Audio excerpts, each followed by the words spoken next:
Namaste everyone. Today we will discuss about the climatic control. This is the part of climate, that is chapter number 4. Climatic control means the things, the elements which controls the climate. About that we are going to read. Now, picture is given over here. This picture clearly indicates the heights of a place. So numbers of height of a place means altitudes. Numbers of heights are given over here, and the highest part is Mount Everest. And Mount Everest is situated on Himalaya. Himalaya is situated in India.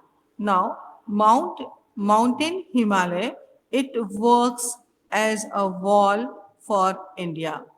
Hindi में हम कहते हैं कि ये भारत में संतरी का काम करता है. So, how it works like a wall? It works like a wall by stopping the cold wind from the north in the north of the Himalaya. Just because of stopping the cold wind in the north of the Himalaya, the southern part of India enjoy comparatively moderate type of climatic condition.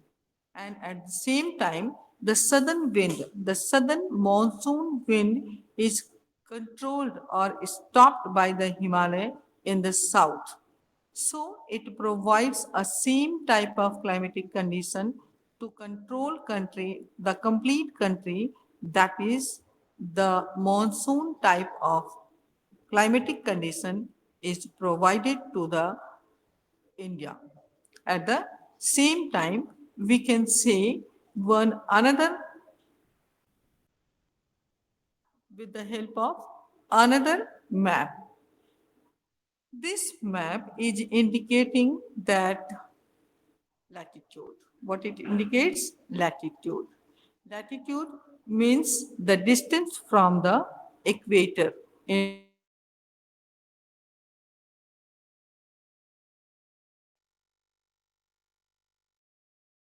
we go away from the equator in the north and in the south, the temperature decreases gradually. So, the most important latitude, that is Tropic of Cancer and Tropic of Capricorn, is also there, and it is known to us that Tropic of Cancer divides the India in two equal parts approximately.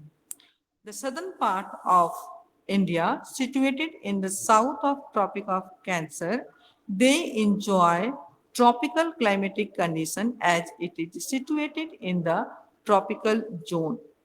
The northern part of India, situated in the north of Tropic of Cancer, enjoys subtropical climatic condition as it is situated in the subtropical zone of heat.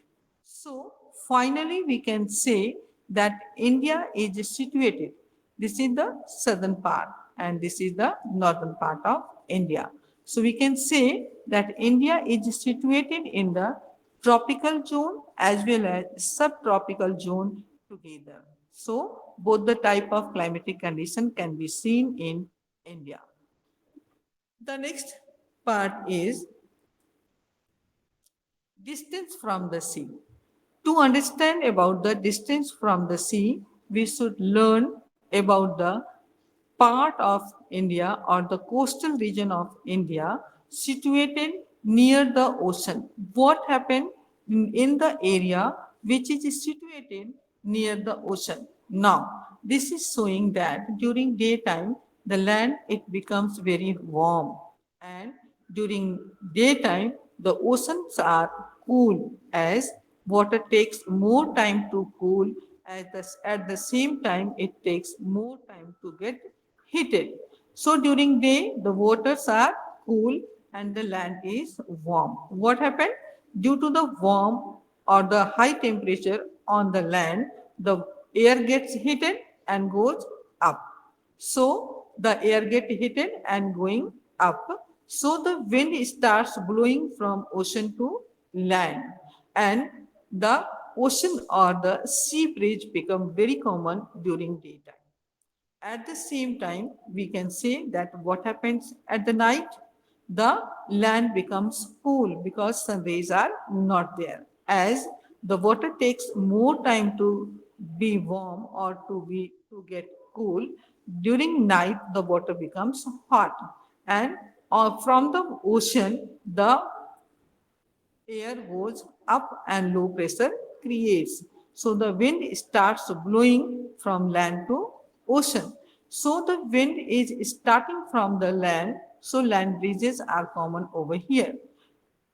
In other words, or the most important thing is that we are going to read about the things distance from the sea, the continental part, which is away from the sea. Near the sea, land breeze and sea breezes are very much common.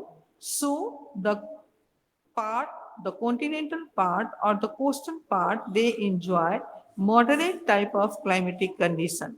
But the part which is away from the ocean, the people living from away of the ocean, they enjoy continental type of climatic condition. Continental type of climatic condition means what type of climatic condition?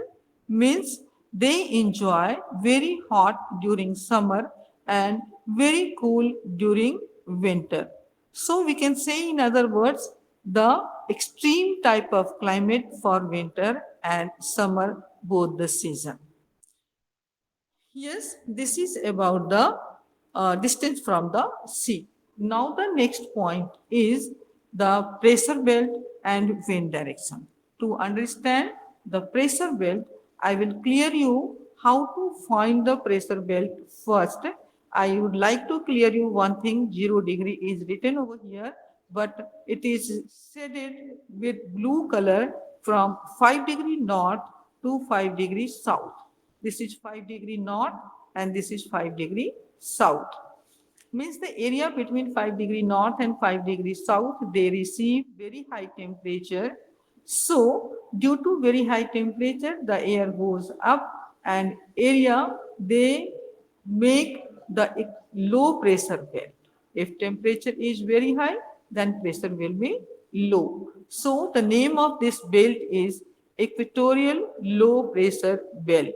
At the same time, this belt is also known as doldrums. Doldrums means very calm area. Air is not very much common in this region. The next important belt in the northern hemisphere is between 30 degree to 35 degree north. This area receives comparatively less temperature. If temperature is low, then pressure will be high. This is equatorial or tropical also we can say that this is tropical low pressure belt. Then 30 degree to 35 degree north, it is subtropical high pressure belt.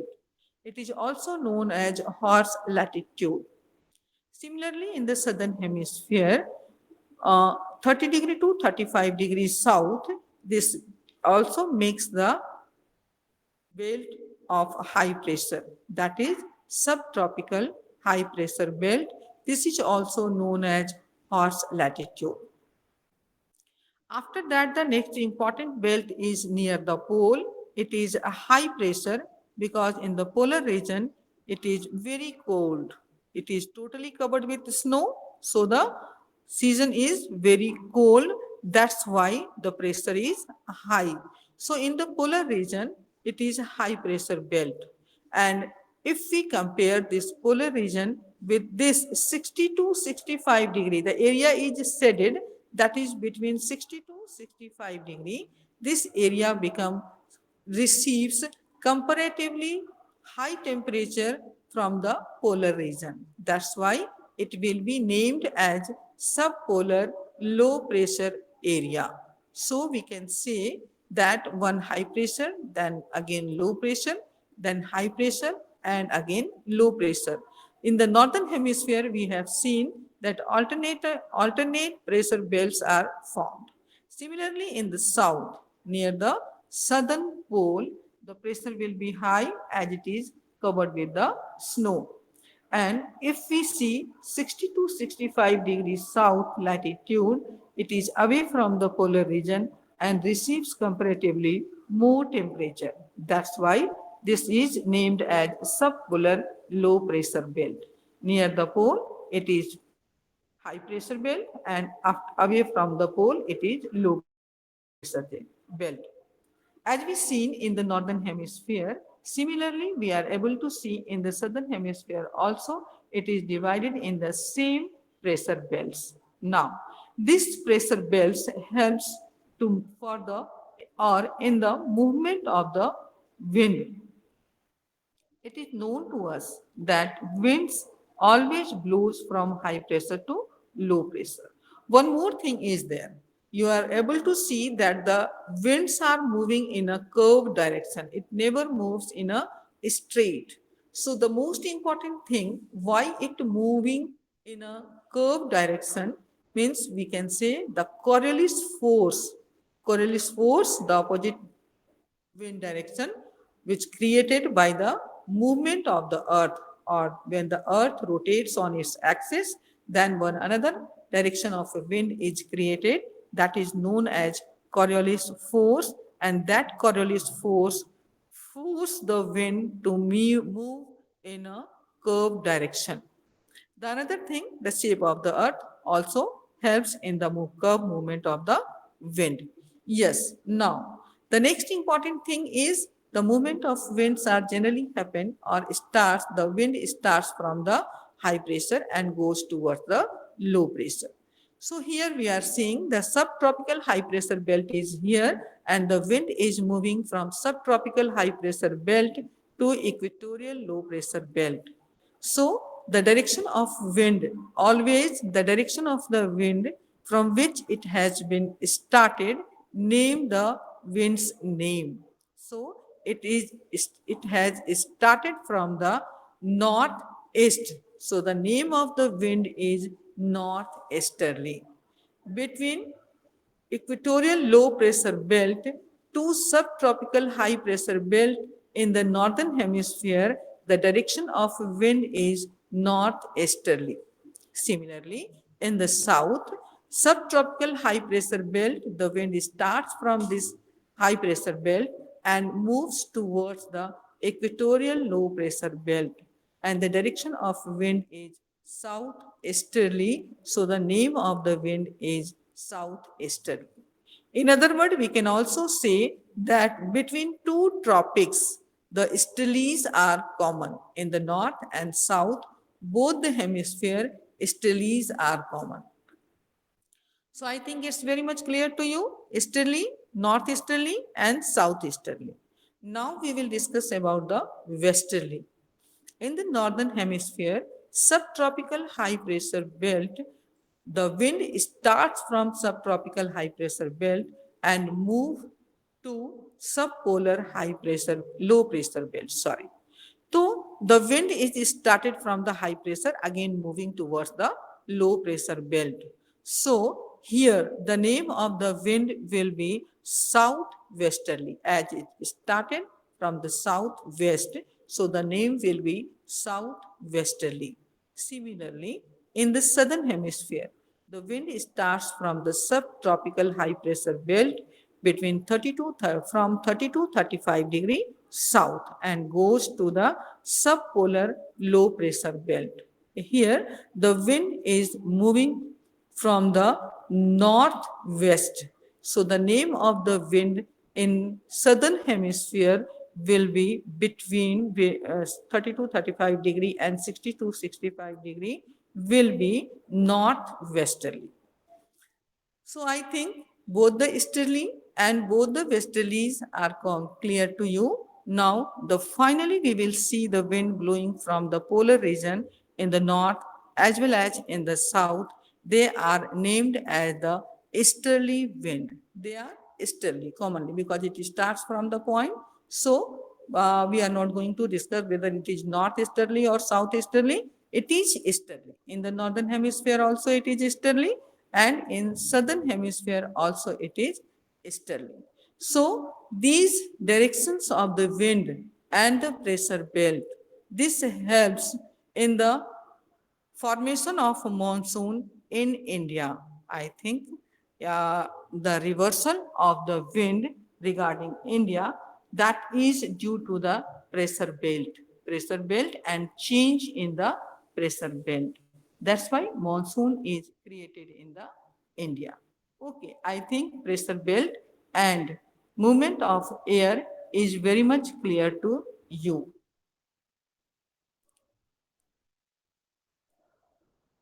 Let us see the distance from the ocean current. This is also one another very much important factor to control the climatic condition of India or any part of the world. So let us discuss first about I have shown here the Peruvian cold current and the Pacific Ocean because this is very much important regarding the chapter, but I would like to clear you little about the ocean current.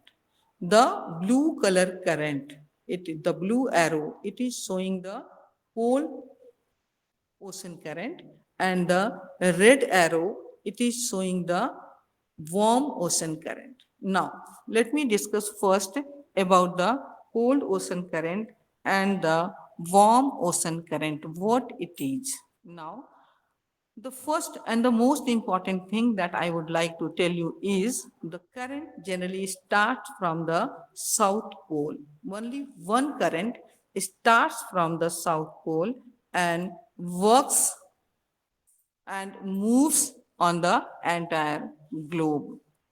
So when the cold current starts from the polar region and with the help of South America, it bifurcates. When it bifurcates, moves near the Peru. Peru is a country in the South America.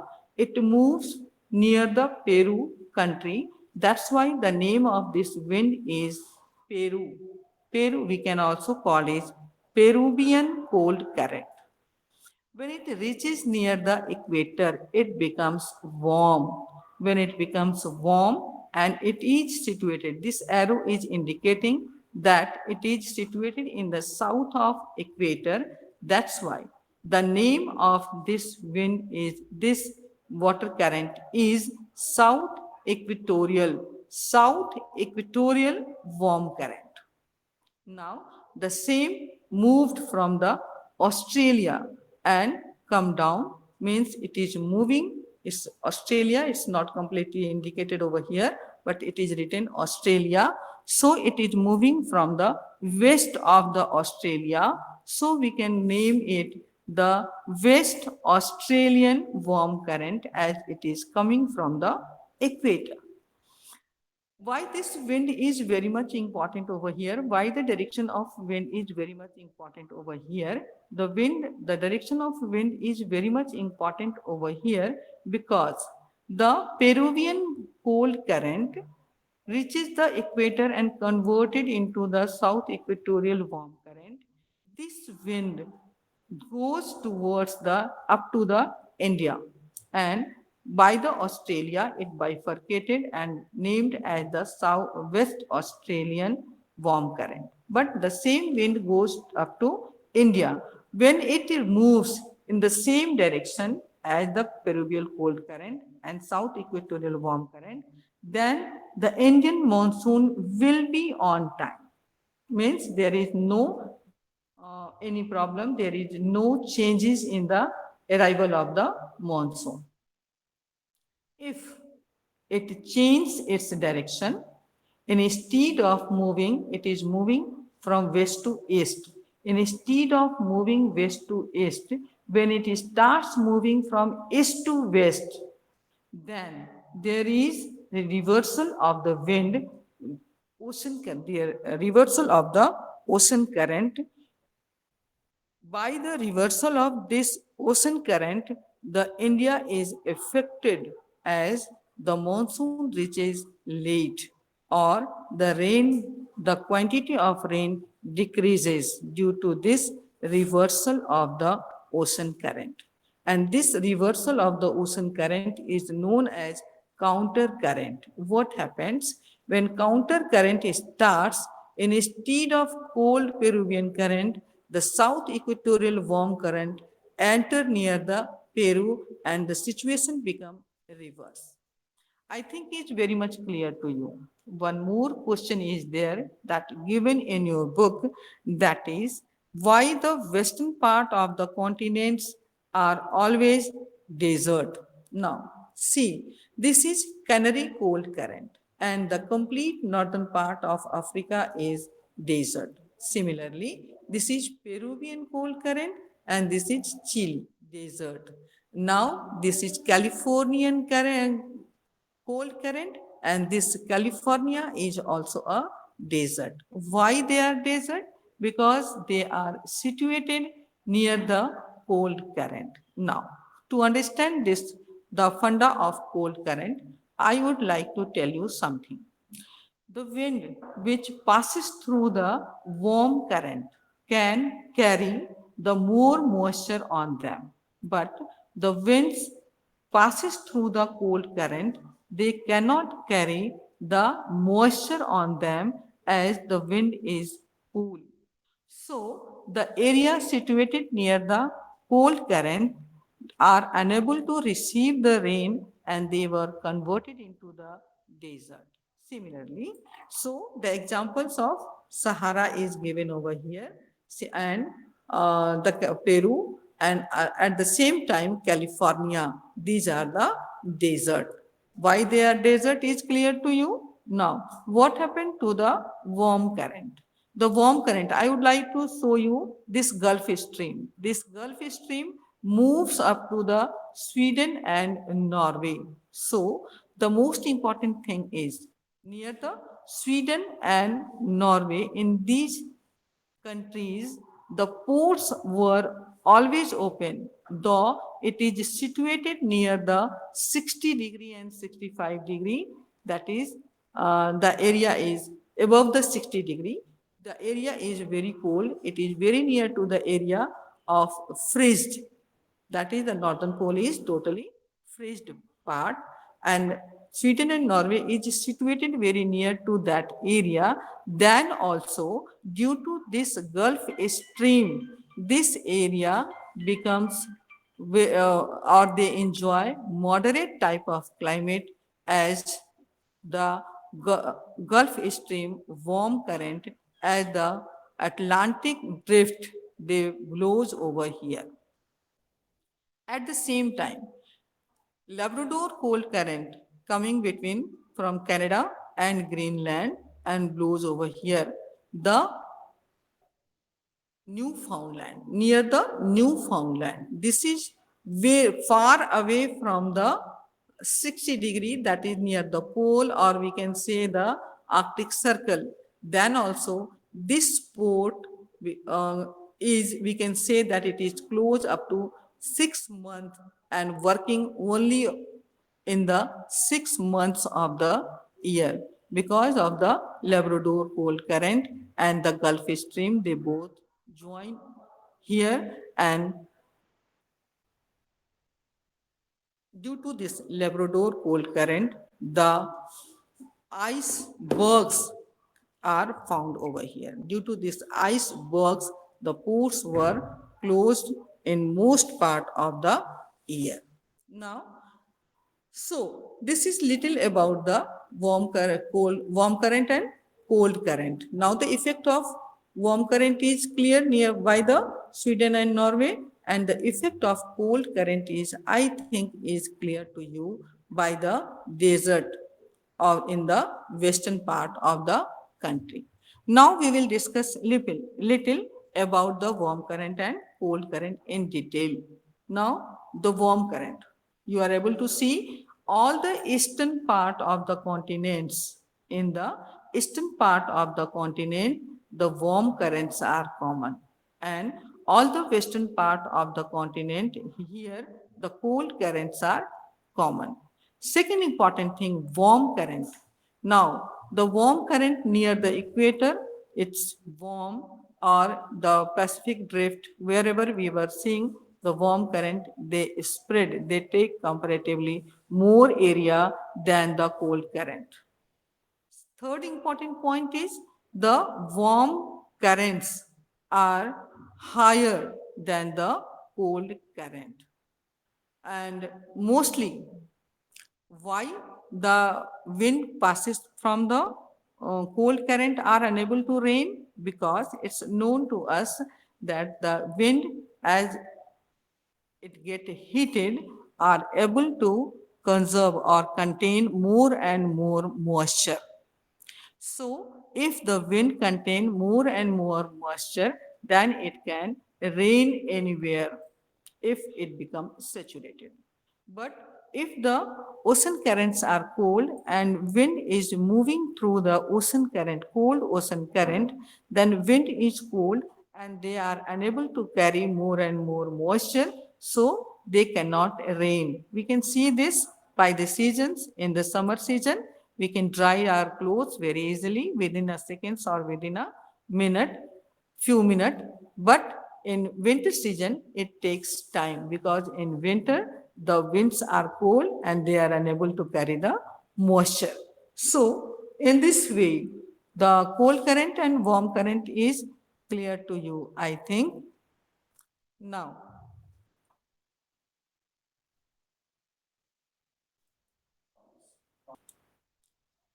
so in this way, we have completed the climatic control. Here is some question. Nowadays, objective questions are very much important for you. So we will discuss some objective question related to this topic. Now, the first question is, from which sea the western cyclonic disturbance originated in winter? I think everyone knows the answer. The answer is Mediterranean Sea. So, see the answer. So, answer is Mediterranean Sea. Okay. Now come to the next question. What generally happens to air temperature as we move from the equator to the poles? Then what happened? It decreases. See the answer? It decreases. Let us come to the next question. Which of the following is not one of the major controls of climate? Now, numbers of climatic controls we have read just now. Latitude is there, altitude is there, distance from the sea is there, but temperature is not there. So the answer will be temperature. I think is clear to everyone. Let us see the next question.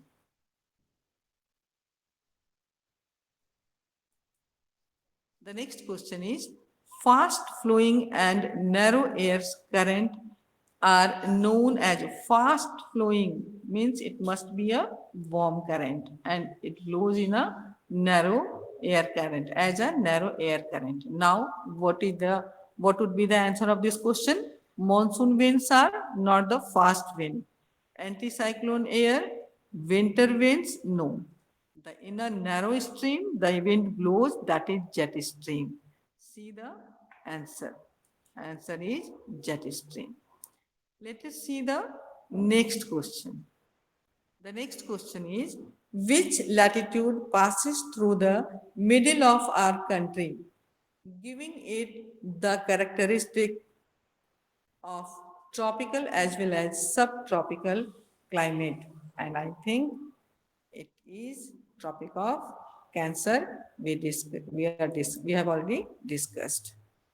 The next one is latitude and altitude of a place determine which of the following climatic elements of a place. Latitude and altitude.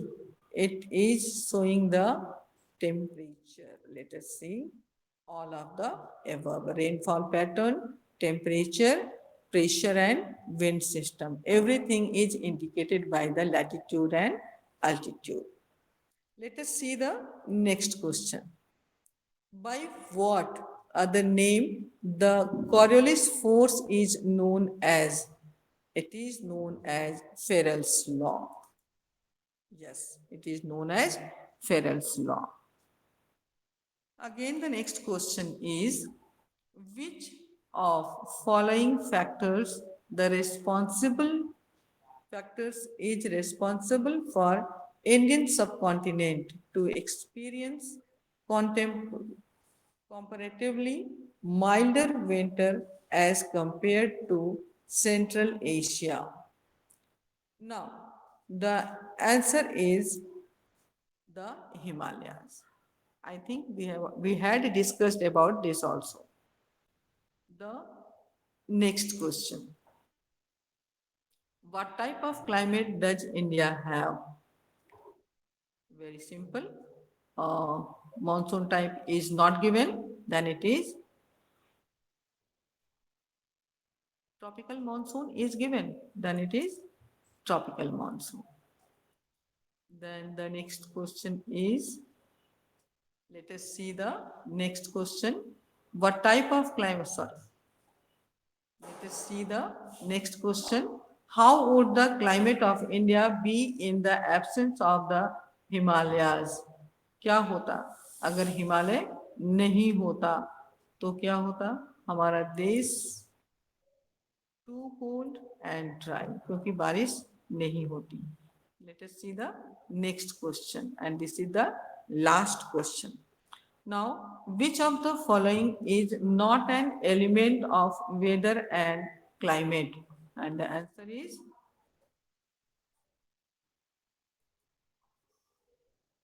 altitude. ठीक है? So in this way, I think the chapter is very much clear to you, and we are going to wind it up.